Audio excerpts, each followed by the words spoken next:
This is a BTV 5.1 wireless Bluetooth adapter.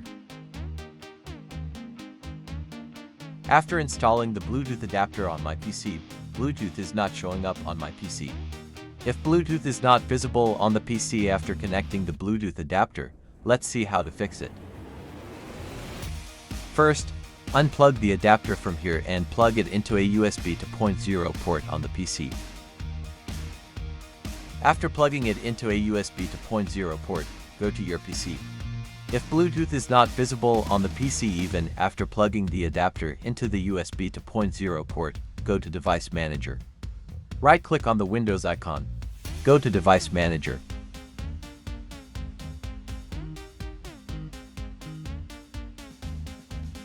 Check the Bluetooth option. If the Bluetooth adapter is disabled, re-enable the Bluetooth adapter from here.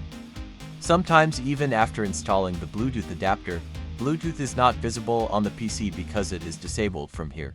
Bluetooth will now show up on the PC after enabling it from here. Bluetooth is now visible on the PC. Now you can share files via Bluetooth on PC.